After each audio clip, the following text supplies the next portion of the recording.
अस्सलाम वालेकुम प्यारे बच्चों, कैसे हो? आई होप आप बेटा सही होंगे और वेकेशन को भी इंजॉय करते होंगे साथ साथ स्टडी के।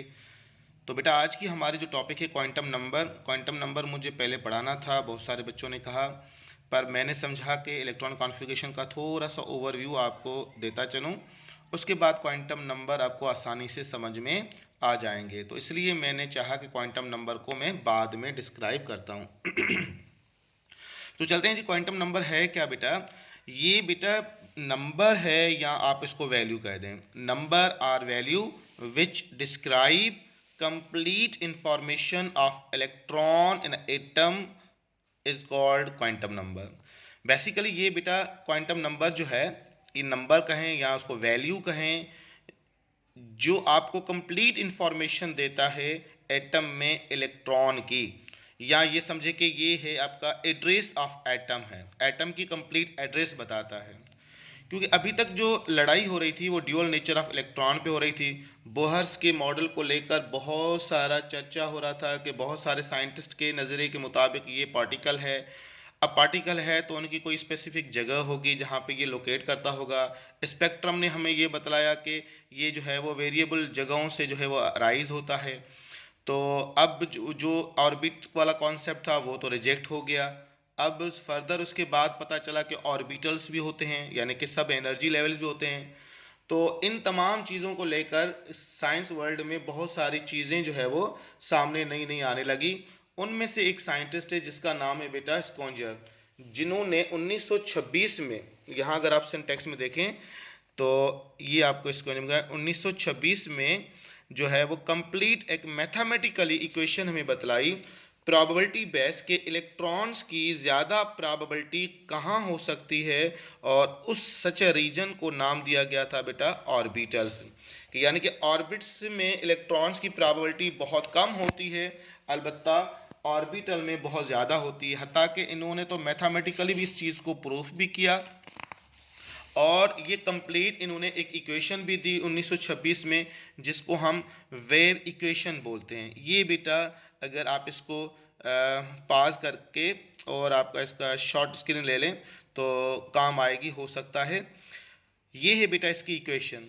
यहाँ पर ये जो लफ्ज़ नज़र आ रहा है आपको, that is the wave function, और एक्स वाई जेड ये प्रोबेबिलिटी है, इलेक्ट्रॉन इन दायरों में से किसी एक दायरे में हो सकता है, और z हो, y हो या x हो, this is the position of electron.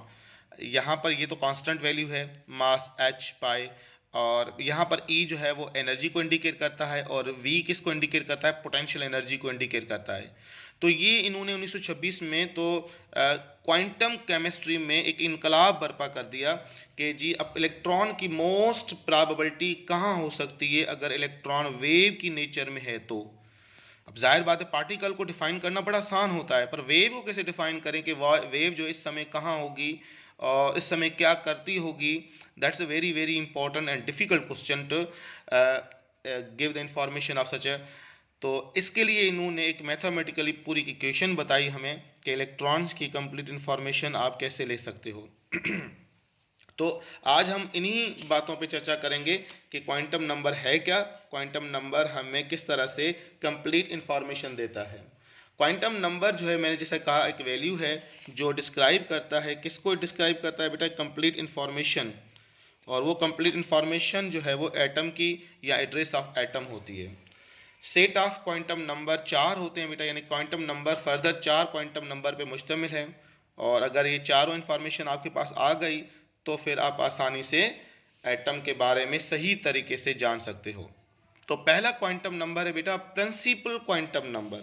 यहाँ पर जैसा कि आप देख रहे हो मैंने लिखा प्रिंसिपल क्वांटम नंबर, जो हम एन से इंडिकेट करते हैं, विच डिस्क्राइब साइज ऑफ ऑर्बिट। जो किसके बारे में बतलाता है बेटा? साइज ऑफ ऑर्बिट के बारे में बतलाता है बस। साइज ऑफ ऑर्बिट जो है वो डायरेक्टली प्रोपोर्शनल है किसके साथ बेटा? एन जो है that is the number of orbit, directly proportional है साइज एंड एनर्जी। जैसे जैसे आप ऑर्बिट को बढ़ाते जाओगे, मैं लिख रहा हूँ के शेल, मैं लिख रहा हूँ एल शेल, मैं लिख रहा हूँ एम शेल, तो के से ज़्यादा एल की एनर्जी होगी, एल से ज़्यादा एम की एनर्जी होगी। आसान है। यानी कि जैसे जैसे आप एन का वैल्यू बढ़ाते जाओगे तो साइज भी बढ़ती जाएगी, यानी कि K के कंपेयर L की साइज बड़ी होती है और L के कंपेयर M की साइज बड़ी होती है। ये देखिए K शेल का ये आपका M, ये आपका N, कुछ इस तरह से आप बनाते जाओ। तो अगर हम देखें तो साइज बढ़ती जा रही है, K से लेकर N तक की साइज क्या है बेटा, बड़ी साइज है। तो बस प्रिंसिपल क्वांटम नंबर हमें सिर्फ दो चीज़ों के बारे में बतलाता है। मैं रिपीट कर लेता हूं, क्वांटम नंबर जो है, प्रिंसिपल क्वांटम नंबर, हम इसको n से शो करते हैं।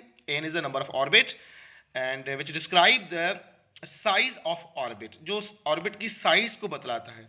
अगर मैं आपसे कहूं n1 है, इसका मतलब K शेल होगा, n2 है, इसका मतलब L शेल होगा, n3 है, इसका मतलब M शेल होगा। तो n जैसे जैसे नंबर n को बढ़ाते जाओगे तो साइज और एनर्जी भी साथ साथ बढ़ती जाएगी। बस ये दो पॉइंट्स आपको याद करनी है प्रिंसिपल क्वांटम नंबर में। आई होप आप याद कर लोगे। क्लियर है बेटा। दूसरा क्वांटम नंबर जो है, जिसका नाम है बेटा अजीमुथल क्वांटम नंबर। क्या नाम है बेटा, अजीमुथल क्वांटम नंबर, जिससे हम सब साइडेड क्वांटम नंबर या इसको हम एंगुलर क्वांटम नंबर भी बोलते हैं। क्या कहा बेटा, अजीमुथल क्वांटम नंबर को हम सब साइडेड क्वांटम नंबर या इसको हम एंगुलर क्वांटम नंबर भी बोलते हैं, जो हम L से इंडिकेट करते हैं। सही। अब L का फार्मूला क्या होता है, L जो है बराबर होता है n-1। n-1 ये L का फार्मूला है। अगर कोई पूछे कि अजीमुथल क्वांटम नंबर का फार्मूला क्या है, तो आप बोलोगे L जो है बराबर है n-1। ऐसे भी लिख सकते हैं आप, L बराबर है n-1 के। अच्छा सर, किसके बारे में बतलाता है, it describe the shape of orbital. ये ऑर्बिटल का शेप बतलाता है। सर कैसे शेप बतलाएगा, वो इस तरह से बतलाएगा कि अगर हमने 1-1 यानी कि n का वैल्यू 1 में से 1 सब्ट्रैक्ट किया तो आंसर आएगा 0। तो 0 अगर आंसर आए तो वो s को इंडिकेट करेगा। किसको इंडिकेट करेगा, s ऑर्बिटल को इंडिकेट करेगा, जिसका शेप क्या है बेटा, स्फेरिकल है, जहां पे प्रोबेबिलिटी जो है वो 0 होती है। यानी कि इलेक्ट्रॉन कहीं भी हो सकता है ना बेटा। ये देखिए मैं ये ऐसे लिख देता हूं, सही है। अब इलेक्ट्रॉन कहीं भी घूम सकता है, यानी कि there is a probability of x, probability y, probability z, क्या होगी बेटा, इक्वल प्रोबेबिलिटी होगी। किसी भी एंगल से देखोगे बेटा तो आपको प्रोबेबिलिटी क्या मिलेगी, इक्वल प्रोबेबिलिटी मिलेंगी। सही है, जिसको हमने क्या कहा है बेटा, 0। यानी कि 1-1 0 आए तो इसका मतलब वो s ऑर्बिटल होगा, और जो s ऑर्बिटल होगा तो उसका शेप जाहिर बात है स्फेरिकल होगा। फिर हमने कहा कि अगर n का वैल्यू 2 हो, सही है, तो 2-1 equals to 1, that is the p orbital. तो कौन सा ऑर्बिटल होगा, p ऑर्बिटल होगा। और p होगा तो इसका स्ट्रक्चर क्या होगा बेटा, डम्बेल होगा। क्या होगा बेटा, इसका स्ट्रक्चर शेप डम्बेल होगा। अगर चे प्रिंसिपल क्वांटम तीसरा हो तो अजीमुथल क्वांटम नंबर कौन सा होगा, आप बोलोगे यानी कि D होगा। L का वैल्यू क्या होगा, D होगा। और D किसके बारे में बतलाएगा, हमें डबल डम्बेल के बारे में बतलाएगा।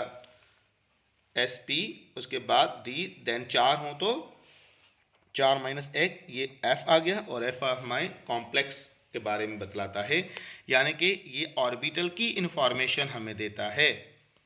सही है बेटा, पक्का।